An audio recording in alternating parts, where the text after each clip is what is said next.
Good morning. Thank you all for coming. Happy International Women's Month.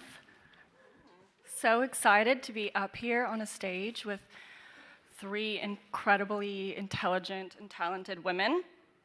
Our objective today is to have some great dialogue around women in leadership, women in the workforce, and how women's health is at the center of all of that. And to briefly introduce these women, give short introductions. Ann Holder, to my left, is the CEO and co-founder of Marani Health, an incredible solution that is setting the new standard of pregnancy care. Ann is an engineer and has 4 children herself, and is on a mission to take the pregnancy experience and make it better for everyone involved. Caitlin Christine, CEO and founder of Gabby, where she and the Gabby team are on a mission to decrease delayed cancer diagnosis. Caitlin is a survivor herself and has made it her mission to close gaps in the standard of care today.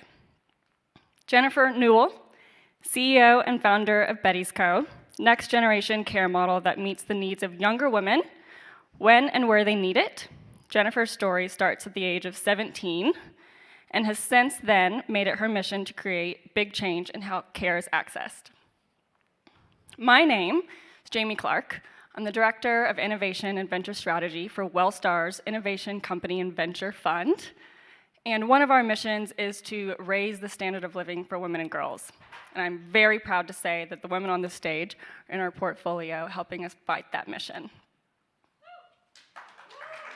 Thank you.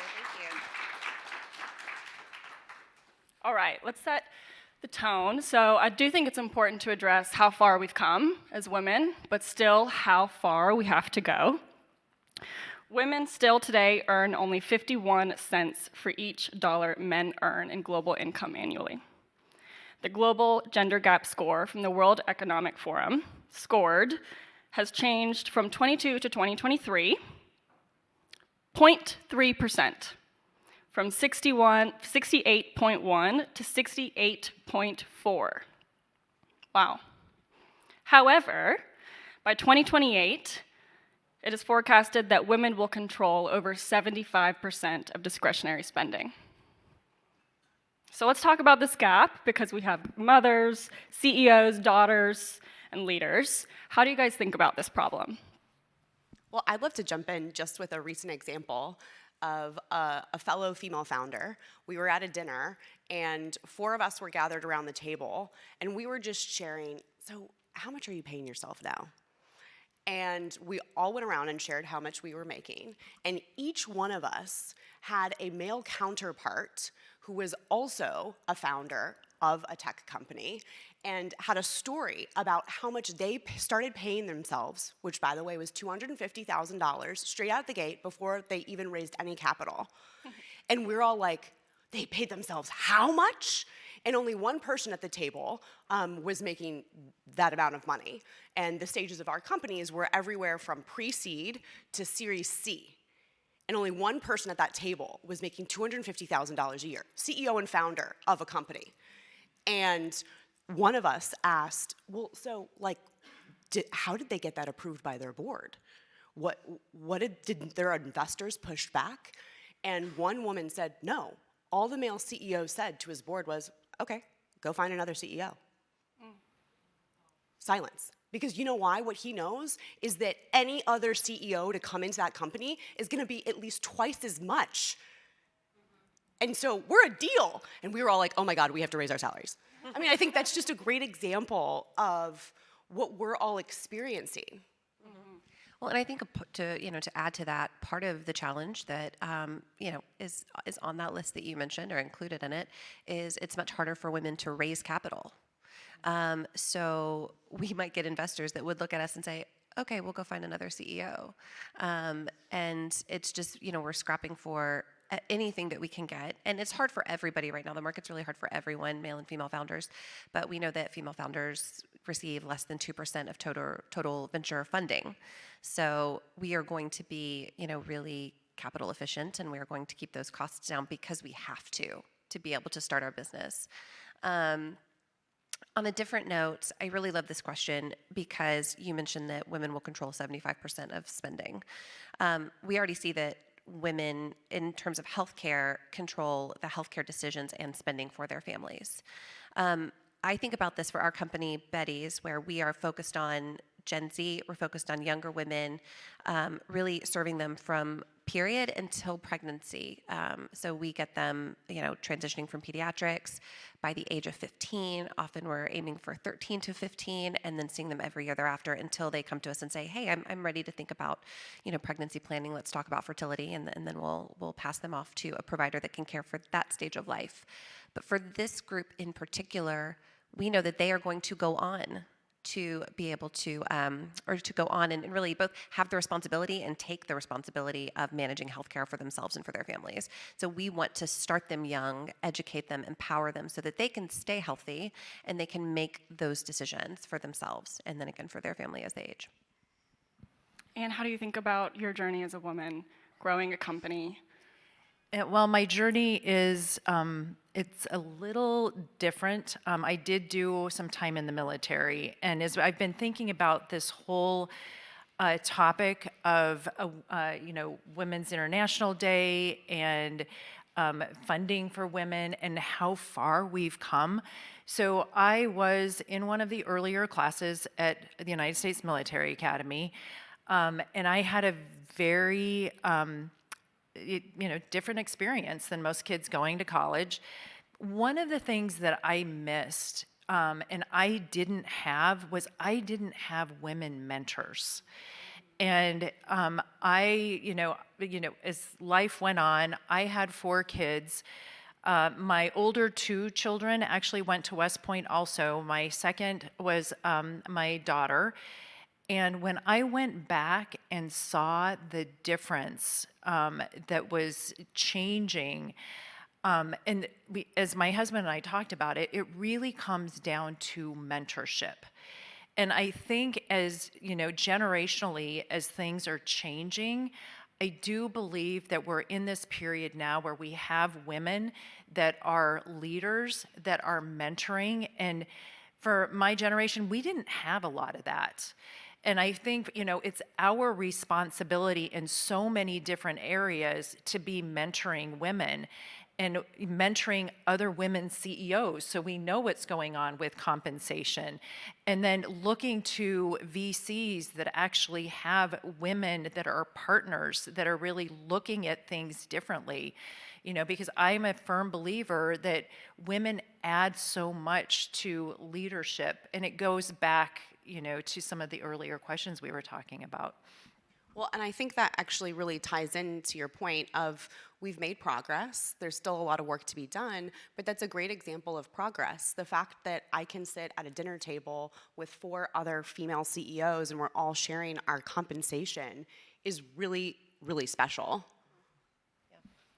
To keep talking about the raising and fundraising market a little bit, how do you guys think about raising money as female founders? Hot topic. It's Stuff of hard. nightmares. It's really hard. You look at, I was part of an incubator that was with one of the large payers. And they had someone that came in and they're like, look, you're doing really good if you get 2 investors after talking to 100. And then you look at the numbers of people that we need to talk to, and we might get 2 after talking to 200. It's just, we talk about it and everyone seems to be focused on it, but when you actually look at the dollars that are coming in, it is really disappointing, but then you look at the success of women founders and the companies, they just seem to be doing much better. So for the first round of funding that I raised, it took me 78 no's to get my first yes. And then the next round, it was not any better. It was 83 no's to get my first yes. And so I completely agree. I mean, it is a lot of, I always joke, like I was on the floor a lot, like just banging my head against the ground and doing some down dogs and child's pose in between meetings. And is really, really rough. I think I have some friends who are also partners, female partners at funds, and I think to share another perspective, it's really hard for us to raise. It's really hard to be a female partner at a fund. The pressure for a woman to be given capital to allocate on behalf of LPs, on behalf of this fund, is pretty enormous, such that those pressures are being passed on to us as female founders raising capital. And so if we as female founders experience more questions, more difficult questions, more nitpicking when we're fundraising, where it makes us question our confidence and our expertise, when in fact, we're always the expert on our business sitting across the table. Think of how that partner is feeling when they have to defend why they should be making an investment in this women's health company with this female founder. And so it gave me some compassion also for the female partner on the other side. That being said, it still sucks. It does, and I'm raising my first round now, and we started toward kind of end of summer 2022, which if anybody was paying attention to the market then, nobody knew what was going on. We just knew that checks weren't being written and things were just starting to feel a little weird. And it wasn't until later in 2022 that, everyone kind of came full circle and said, things aren't good, the bubble burst. I am a first-time entrepreneur, so raising my first round, I had been looking at, data and information from 2020, 2021 in digital health, in women's health and digital health, and so we started to see those big valuations and big opportunities, and from my perspective of setting our fundraising strategy, it was a lot of, okay, we have a path forward, we have a model here that we can replicate, here's how we're different, here's our competitive advantage. Well, when I went to the market, none of that mattered, right? Because it was starting to reset. So it's been a really difficult, 2 years now, right? Almost 2 years, 18 months. And we're still working to close our round. I'm happy we've raised $800,000 on $1 million pre-seed. Thank you. And we have a lot, it feels like we have a lot working against us. It really does. But again, I know it is hard for everyone right now. And Caitlin, I really appreciate your perspective on, particularly for female-focused funds, which in some ways have become a get-out-of-jail-free card for other investors who aren't interested in investing in women's health, or have a conversation. Maybe they like it, but they're like, this isn't right for me, which is fine. I'd rather know that on the front end. But having female-focused funds, women's health-focused funds can be a little bit of a get-out-of-jail-free card, because they're like, hey, have you talked to these people? And it's the same list. And I'm like, yeah, I've talked to them, but they face enormous pressure too, because in a lot of ways they're founders. They founded this fund that is focused on, this certain type of impact, and so we're in a similar boat. And so, yeah, I appreciate your perspective and the compassion that you have toward them. So it's really difficult. It's not impossible. And one of the things that I really love are the stats around how successful female founders are, right? Significantly more successful than male counterparts. And I don't think that's because male founders aren't good. They're amazing male founders. I think it's because we have to prove ourselves early on. So much more than male founders, right? The ones who maybe don't have the best idea or maybe the best execution can get through, whereas women can't. We have to prove ourselves early on. So I have a male, oh, sorry. Oh, no, I was just going to say, because I do have an interesting example. So we have a digital health platform for prenatal and postpartum care, but we also have a novel medical device for capturing fetal and maternal ECG, utilizing AI to assess when there is an issue with both the fetus and the mother. And this medical device, our clinical research, the statistics we got out of it were very, very compelling, very successful. But, my background is in medical devices, and I've watched people raise money in medical devices, and it's easy to raise money when it's an idea. And then when you do a feasibility study, it's even easier to raise money.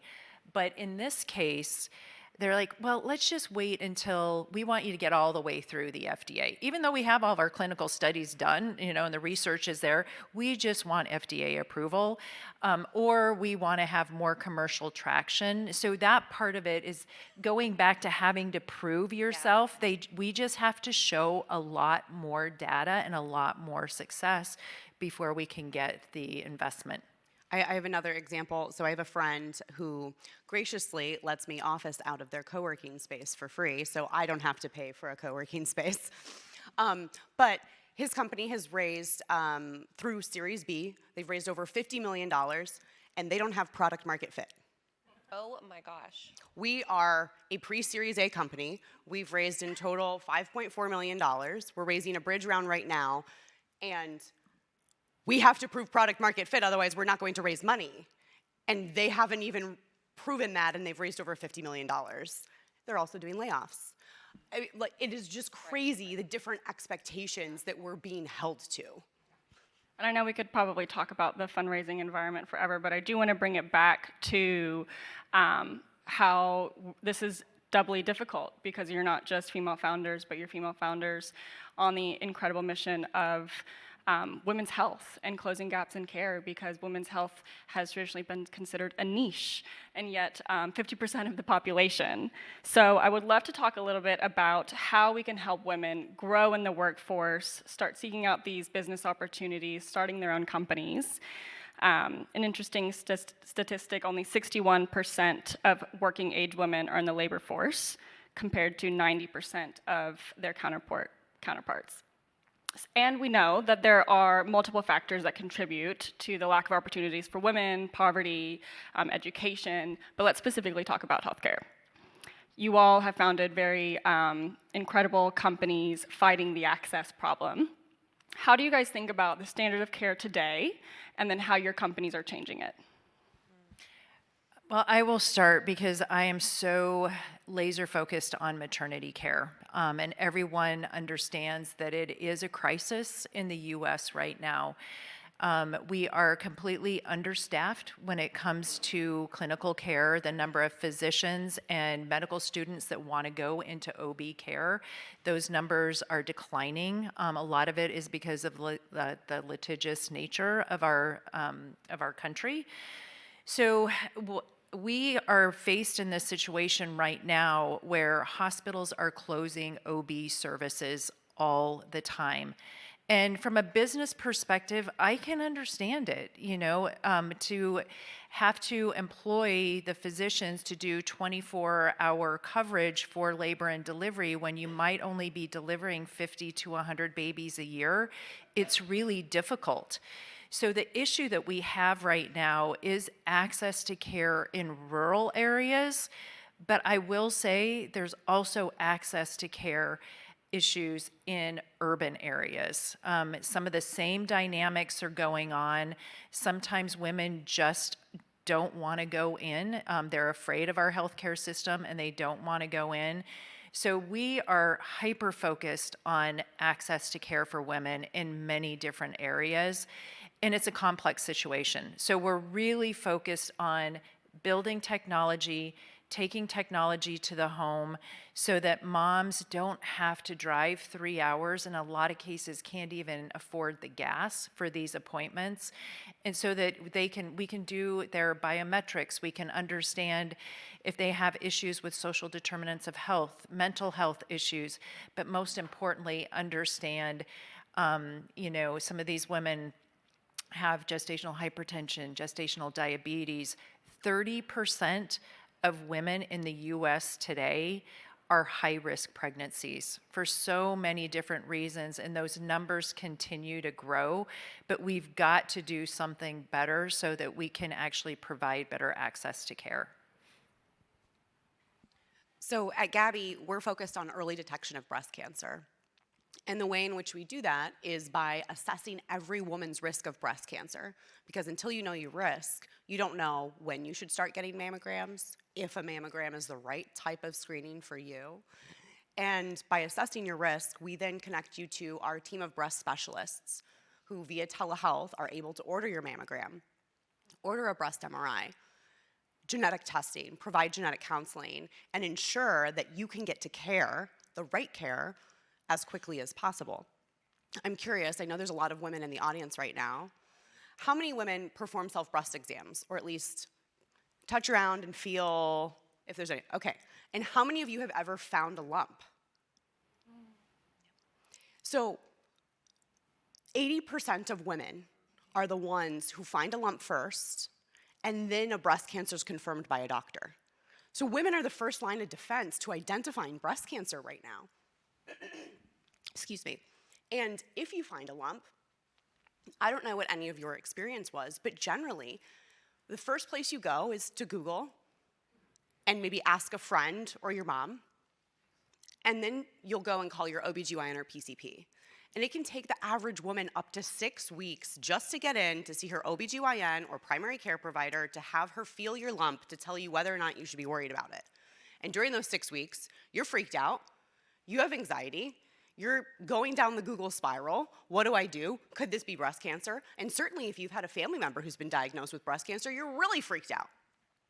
So we're stepping in to fill that gap because it shouldn't take 6 weeks for you to find out if this breast lump should be concerning. And then furthermore, once you go in to see that OBGYN and PCP, most likely they're not assessing your risk.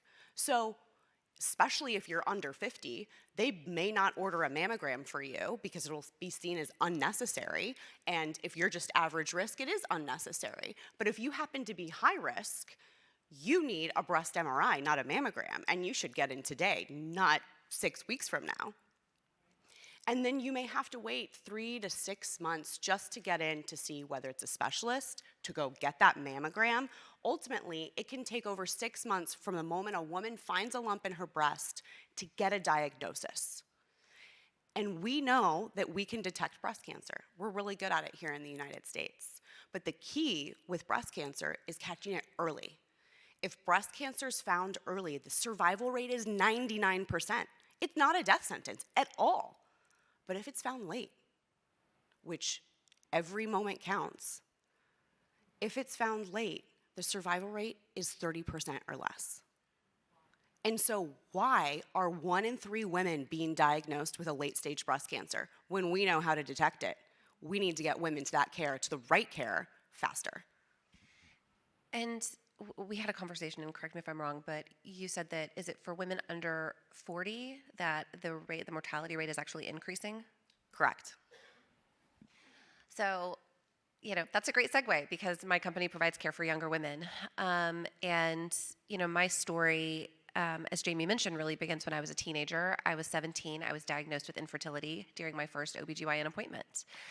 And from there, I had, a series of appointments, testing with other, providers and services companies within the world of women's healthcare. And what I found is my diagnosis was difficult to receive. However, navigating the healthcare system was far more traumatic than even my diagnosis. As a young woman, it was not designed to serve me well.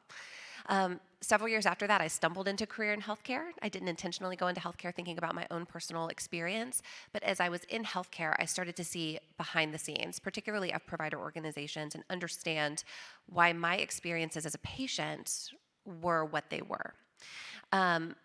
Fast forward, 20 years, when I was really thinking about Betty's, I looked at the market and realized we have not changed anything. Women's health looked very much the same. And so I started to think about what are we missing? We're having the same conversations. Nothing has changed in the last 20 years. I talk to women every day who share their personal journey in women's healthcare, and every woman has a story, right? That was another fascinating find, is every woman has a story. And so I identified that we have a pretty significant gap, right? As someone who is working in the existing healthcare system, in the provider system, which I love, I realized we're not taking ownership of our young women. We have a recommendation for a first GYN visit between the ages of 13 and 15. Well, that visit rarely happens. And then we have the age for a PAP, which is 21. Well, that is when pediatricians recommend a first GYN visit for a PAP smear. So we have these, girls, these kids who are aging out of pediatrics by the age of 18, and they don't know where to go, and they don't have anyone telling them you need to go.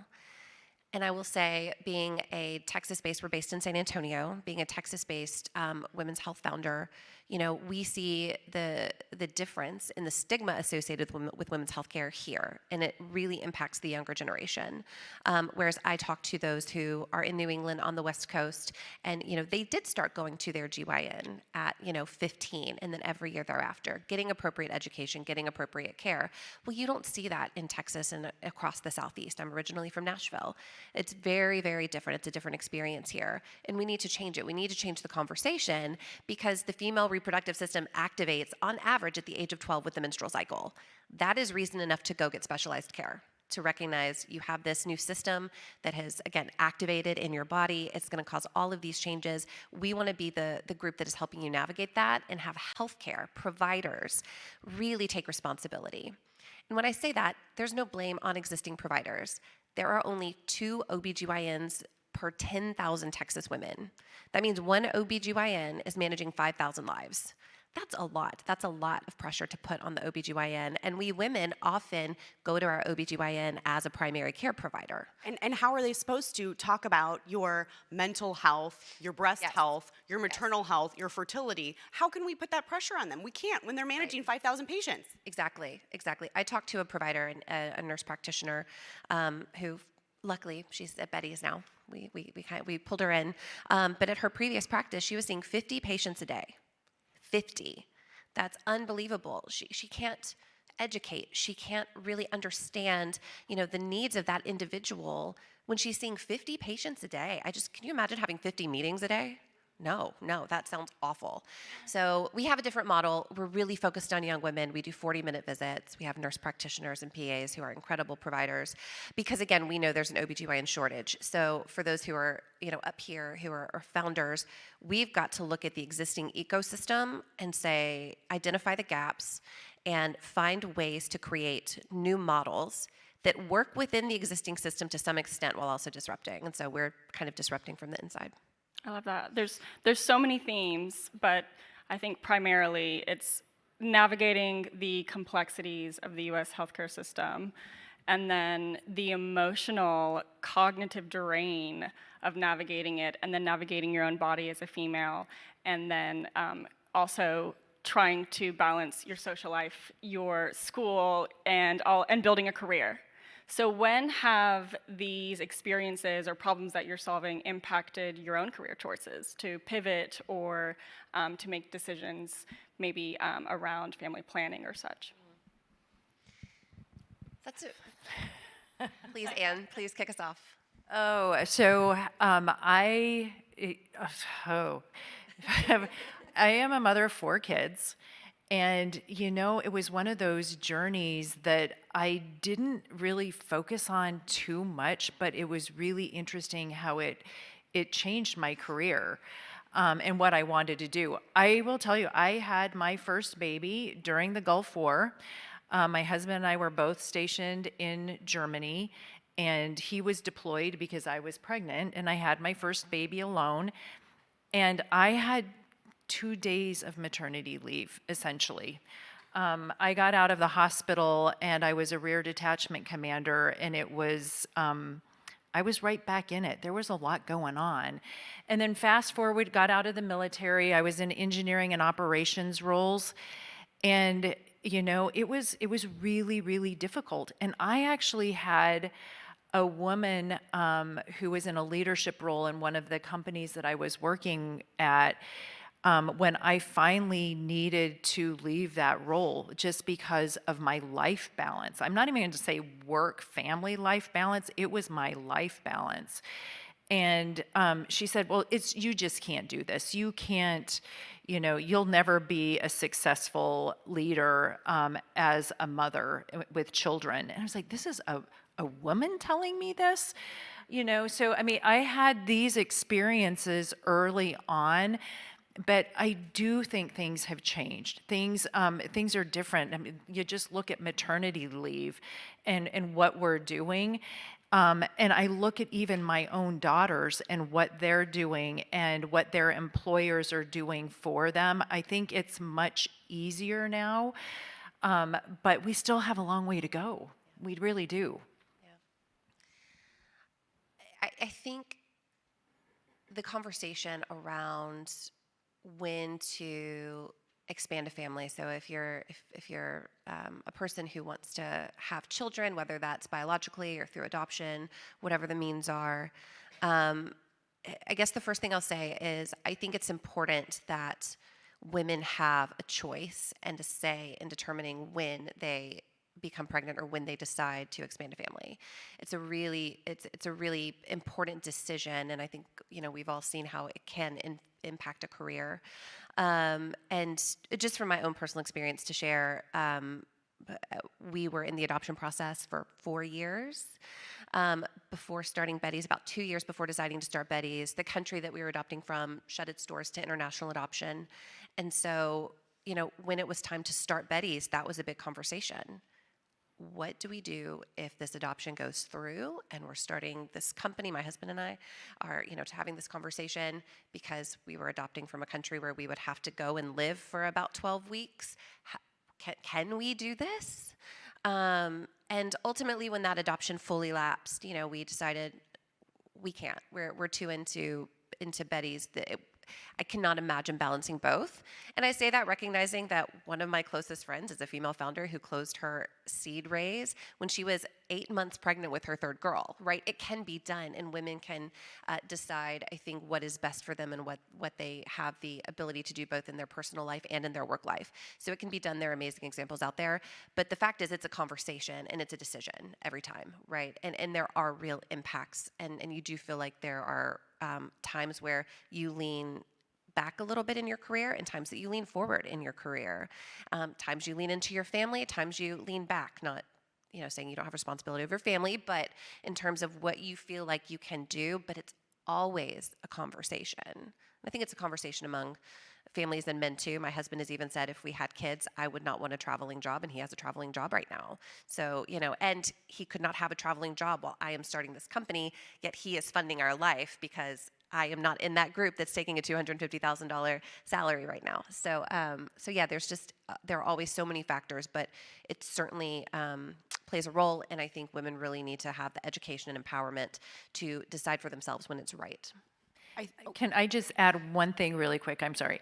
The other thing, and kind of back to what you were saying too, what I love about what's happening right now is paternity leave. And men, the fathers, the spouses, everyone is a part of this journey. And I mean, I can say, I am a baby company, and we love it when, our employees are having babies, and the spouse gets the same leave, maternity leave, paternity leave, that everyone gets, because it is a family decision. Jamie, what was the article or the phrase that you were talking about earlier today about women making decisions during their careers and having children? What was that called? The Economist coined a term called the motherhood penalty, and it talks about the impact of women's careers when they decide to have a family. So I think what that captures is that women are having to make really, really, really hard decisions.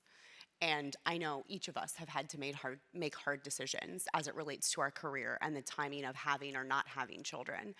And so for me, it was always through the lens of my health. So I'm a BRCA1 mutation carrier, which means that I have the highest possible risk of getting breast cancer and ovarian cancer, and then other risks related to melanoma and pancreatic. But basically the highest possible risk you could ever have for having breast or ovarian cancer, which is why I had a double mastectomy and have had both of my tubes and my ovary removed.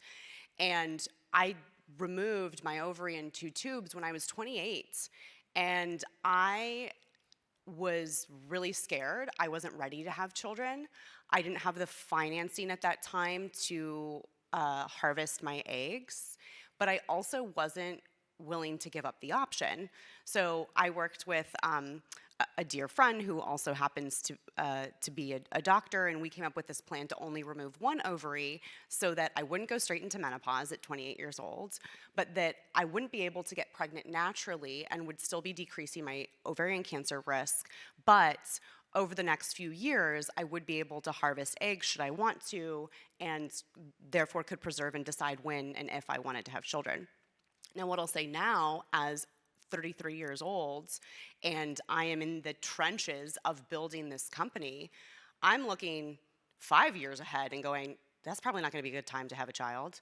I'm looking right now, that's not a good time to have a child. I'm like, okay, so maybe it's going to be at 40 or a little bit later. I mean, I don't know where this company is going, and my intention is to be the leader in early detection for all preventable diseases that affect women. And I know that's also going to take time, and that doesn't mean I'm going to be working any less. And so I currently, vulnerably, have this constant battle in my mind right now of, what do I do? When? How do I make this decision? And it's eating up space in my head, and I know that it eats up space in every woman's head to some extent or another.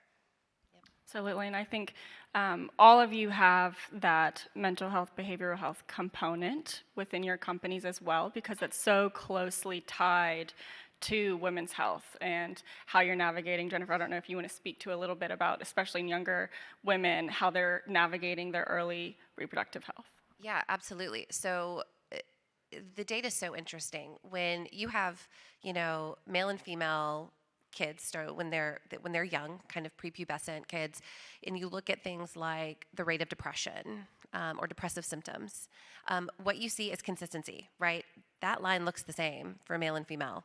Now, once they get to puberty and through puberty, what you see is for those females, that line starts to increase significantly, right? Those male, kiddos kind of go like this, but for the female, it goes like this.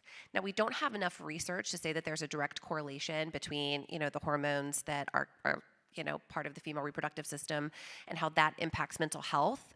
There's a lot of indicators around that, but it's not a direct correlation.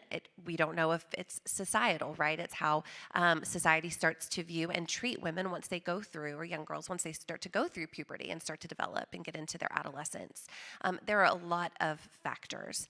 What we do know, and the CDC released their Youth Risk Behavior Survey last year, what we do know is that female students are faring significantly worse than male students across all measures that they tracked. And so that included substance use and abuse, that included risky sexual behaviors, that included suicide, ideation, and attempts. We actually see double ideation, planning, and attempts among female students than we do male students.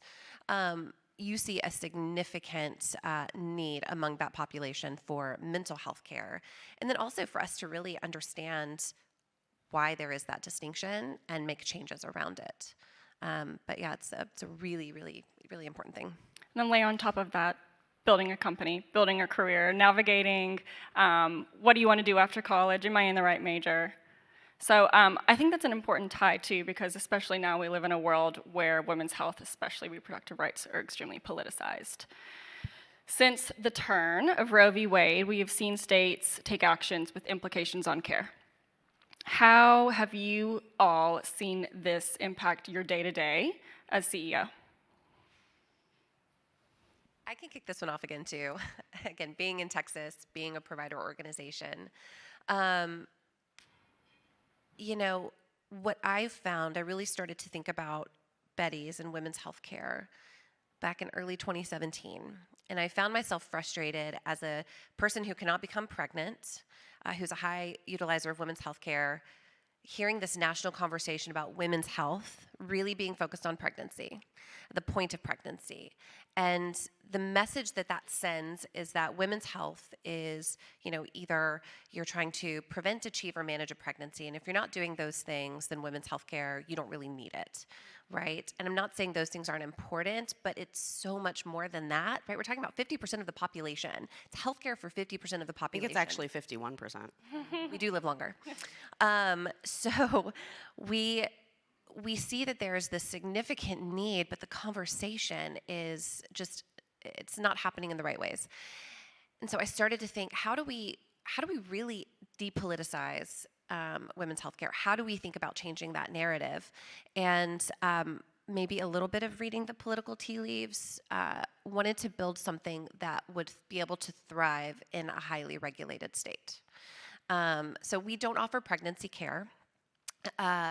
because our mission is to normalize women's healthcare for younger women. And we know that younger women, for the most part, are not trying to become pregnant. They're not thinking about pregnancy, right? They're not in that stage of life.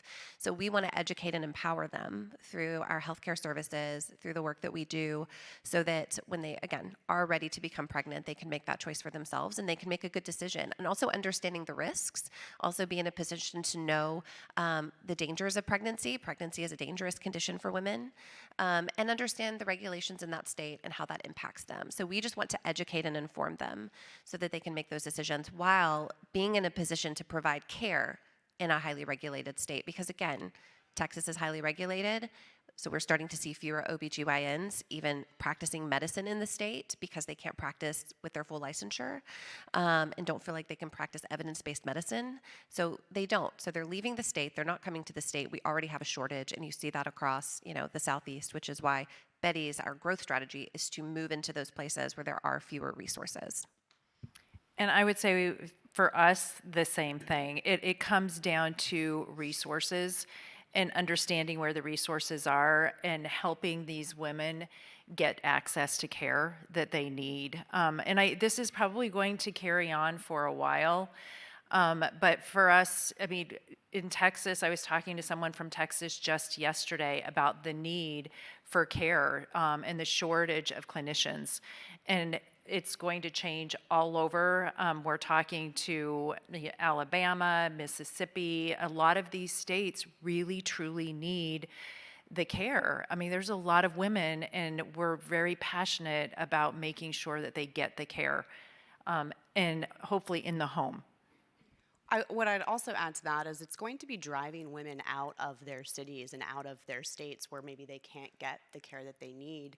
And that's where a lot of the models that all three of us have from a virtual care standpoint, we're going to see an uptick.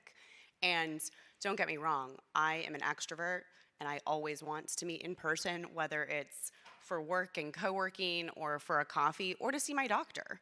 I would prefer to have an in-person visit, but I've also experienced the flexibility of being able to leverage telemedicine. And I think we're starting to see an uptick in telemedicine because what is also being challenged here is trust. The trust that a woman has with her provider. And if she feels like she is going to be condemned or politicized or antagonized, she's not going to share some of the important details that are crucial to perhaps that provider learning about her health. All these factors that combine together to increase her breast cancer risk or her suicidal risk or her pregnancy. And so it's important also that there are places for women to go for trust. And so I think at Gabby, we're not actively part of the crisis that's going on as it relates to reproductive health, but we are being touched by it. And a very practical example I'll give is actually with our team. So our team is majority female, and when Roe v. Wade was overturned, we all got on a Zoom because none of us are all in the same city, and we just sat there and stared at the screen for an hour and a half because I knew my female employees were all just like distraught. And we just kind of left this space to share or not share, to just sit there and vent about what was going on. And so I think we're also seeing, outside of the patients and the women that all of us are seeing every day, it's also taking a toll on us as a business, where we're needing to have conversations and share the emotional toll that it's taking on us as well.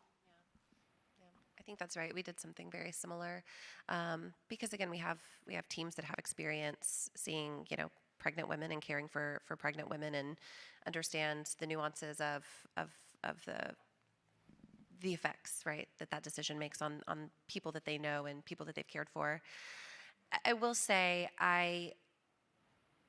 in terms of building a provider company, a women's health company in highly regulated environments, there's a part of us, and you mentioned trust, and I love that. We need to be a trusted space, regardless of someone's political affiliation, right? Coming to Betty's is not a political decision. And I think for so long, the people who have filled the organizations in a lot of great ways, this is not a negative comment toward them. I think these organizations do good work. But the organizations that have filled the gaps, particularly in young women's healthcare, typically have a political side and do political lobbying and political activism. And I'm not saying that's innately bad. I think in a lot of cases it's very good.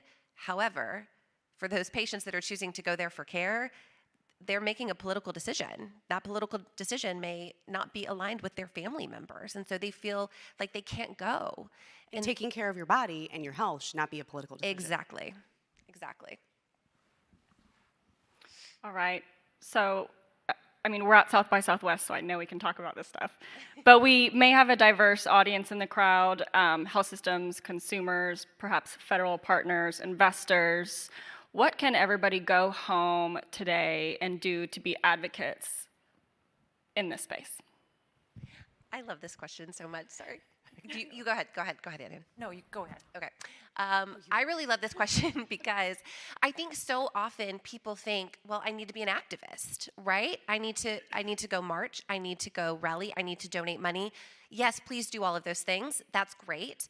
But there's so much more that can be done that doesn't fall into that spectrum. You can think about starting a business, right? Like, what are the gaps that you can identify depending on what you're passionate about or what you really feel like you need to change and impact?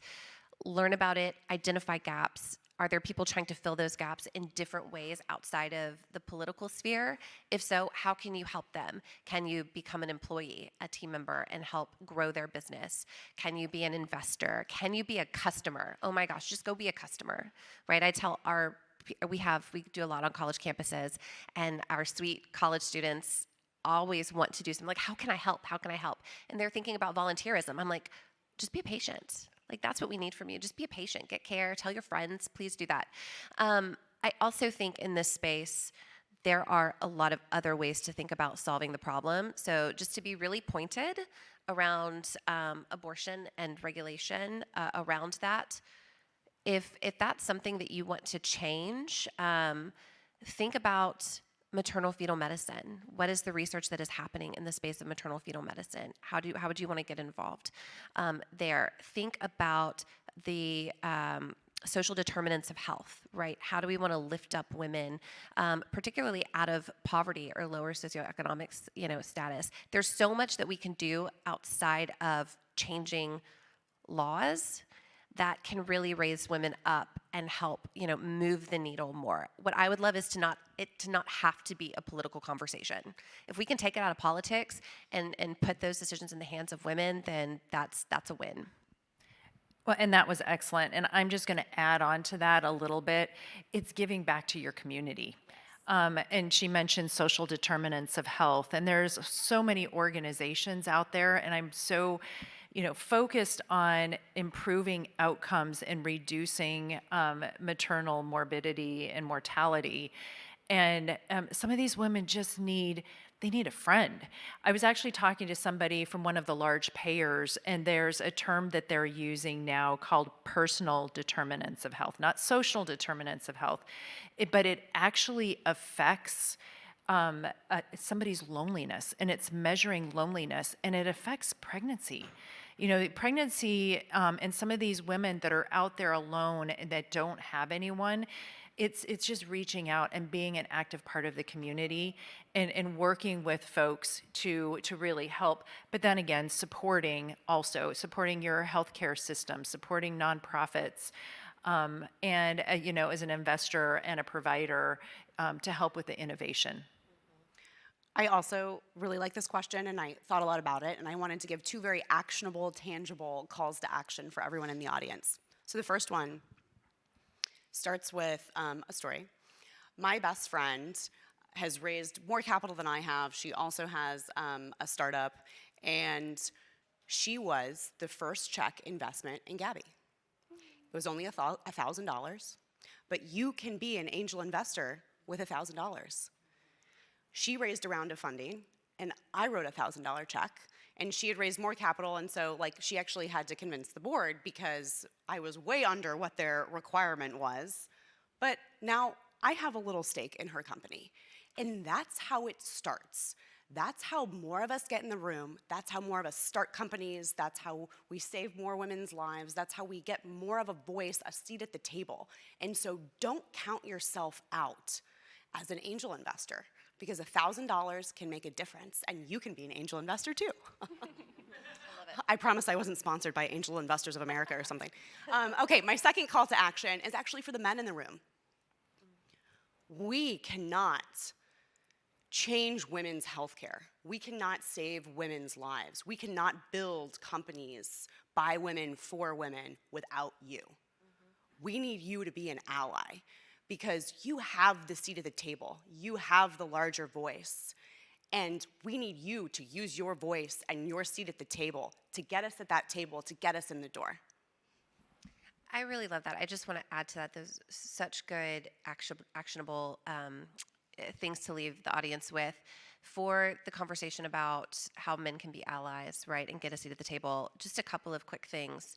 If you are a decision maker, if you're in the room when decisions are being made and you look around and you don't see a woman there, and let's say you don't see a person of color there, you need to stop and you need to say, hey, I actually think we need to get so-and-so's take on this. She might have a perspective that we're not considering. Think about that person that is at your organization who is doing really good work, who understands what's going on, and immediately pull them in. But stop for that moment, look around and say, well, if I don't see a woman or a person of color here, we need to get somebody in so we can get a new perspective. That's something very tangible. If you don't have somebody that comes to mind that is a woman or person of color that you want to bring in immediately, or you can identify that, that's a problem. So then you need to start thinking about, where do I go to get these different perspectives, and start to fill your team. It's not a zero-sum game. It is just more room at the table. Instead of it being 8 people, it's 10 people. Instead of 15 people, it's 20 people. So it's not replacing anybody that's already existing in that space. It's just adding to it, right? And then if you are here and you are a woman and you are at the table, or you want to be at the table, give that advice to all of the men right? Say, how do I get a seat at the table, right? Talk to your boss and say, hey, this matters to me. I'd really like to be able to put some input in here. How can I do that? Can I present? So advocate for yourself too. I love that. We're going to have one more question, but I also have one more call to action. Be informed and vote. We have elections coming up, so make sure you're registered. All right. We're also going to maybe have time to take 1 or 2 questions. So if anyone has questions, there's a mic where we can maybe line up and take. But I'm going to, last one. 1-minute answers. You have a magic wand, and you can make one change to our healthcare system. Oh, man. What is it? You didn't tell us this one was coming. The sneaky one. I'm going to get fired from this, even though I don't have a boss. I would take out the payers. Bye. Good one. Really good one. Can I ditto? Ooh. We're going to have another panel just to talk about this. Ditto. Wow. Sorry, UHG. Yeah, it truly, it's a challenge. It really is a challenge. The providers know this. We work with hospital systems. Providers don't like it either. Yeah, the providers are struggling. They are truly struggling. They know what they need to make it better, but and when I say the payers, it's the government, it's our insurance companies, but trying to get through the bureaucracy much faster would be incredibly helpful. And as an employer, I don't want to pay for my employees' health insurance. Why am I responsible for their health care? It's just weird. And right? let's not forget, It's this is weird. actually they a need new it, but thing. it's weird. Right, it hasn't been around forever. We kind of forget that it wasn't always this way. It wasn't that long ago that it wasn't this way. It's a weird thing employers have to manage. So payers in the audience, help us. Okay, first question. Go ahead. Thank you for doing this. I have 2 questions. The first is, what are the tactical attributes that you can sort of attribute your success to, both as CEOs and in your fundraising round? And the second part of the question is, how do you curate your sources of advice, both when you were raising money and you started off and today? So, okay, I guess I will take that and let me know if I'm answering your question. So, as a CEO, my career, it was a journey for me, and I had a lot of different experiences. I ended up in engineering and then operations, got into healthcare, was in finance and business development and sales. So it kind of set me up in this really, really interesting place where I was introduced to some great people at the Mayo Clinic that I started working with to develop the technology. So that's kind of how this all happened. And then the second part of the question, I can't remember the second part of the question. Curating advisors. So for me, the biggest challenge I had was I felt like I had this really great base for building and developing a company and a technology.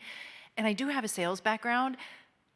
I didn't know the first thing about raising money. I truly knew nothing about it. And people started talking about seed rounds, A rounds, and I thought that was like, German. I wasn't quite sure what they were talking about. So I had to learn all of that. And that's where I really started bringing the right people in to help me. These are long-term friends, people that I got to know. The woman who has worked with me very closely in this company, she led the first round, and she actually had worked for a VC for years, and she taught me the ropes. But it was really all about finding the right people that helped advise me for those areas that I didn't have the expertise. I'll jump in here quickly, and then I know we want to get to other people. Yeah.